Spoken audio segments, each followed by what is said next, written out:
is a 156-page A2 size document, which virtually, maybe A2, A3, it's a hybrid between the two, which basically captures the dashboard for tourism development, product development, going forward to 2035.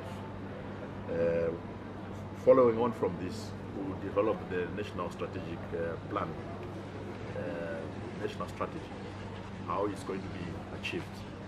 But basically, I'm satisfied with the process, the consultative process that abstracted from the lowest local area governance level of councillor and chiefs in inputting into this document the Zimbabwean tourist product that we want to see in terms of development. So we have 11 tourist development zones that have been captured. Some of them have been lucky already to have been designated beyond just tourism development zones to special economic zones, like the Victoria Falls one, meaning that it has enhanced features in terms of investment attractiveness.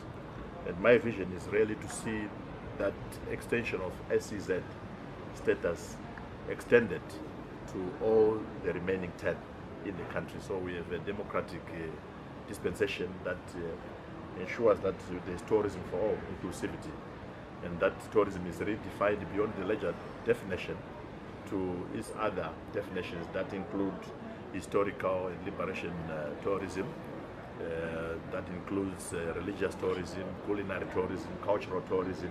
These are elements of tourism that you would not ordinarily see in the lesser definition. So the master plan attempts to create an inclusive product going forward to year 2035. And we are launching it this year in the background of the designation of 2017 as the International Year of Sustainable Tourism for Development. And going forward to 2030, as you would be aware of, tourism is assigned to 3 SDG goals. The first one is SDG number 8 on decent jobs and growth.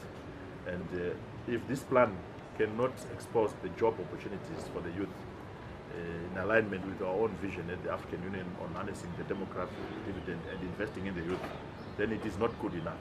So I would like to see a link in terms of outputs between what has been designated as zones and how they are going to generate jobs going forward to 2030 in alignment with that SDG.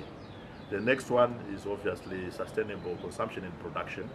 I think it's relevant to the extent, that's goal 12, to the extent that biodiversity in itself constitutes 80% of the tourism product in Zimbabwe and in Africa.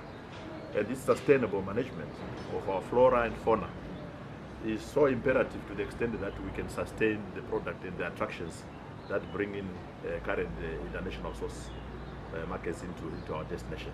So we're going to have to drive a very strong message around sustainable management of our biodiversity if we are going to sustain the product going forward into the future.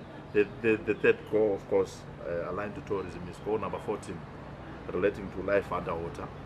It was conceived mainly on the back of oceanic resources, but I'm sure you know that in Zimbabwe we now have huge and large water bodies like the Tokwemkose one now, Kariba and others that basically characterize life underwater.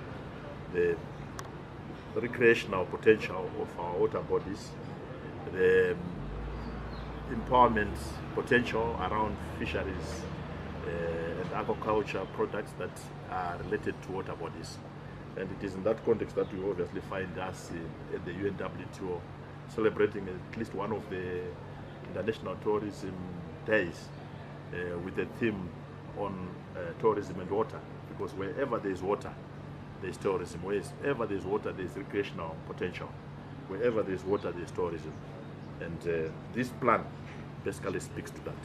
But I also like the fact that it is speaking to the overall development thrust in the country as enunciated by ZIMASET. So you will find, for example, the vision for transport development and the development of transport infrastructure networks actually speaking to what we call economic arteries in this book, where we say roads must lead somewhere and they must lead where there is economic activity. And many of our hidden treasures in the country They are not known because they are not accessible.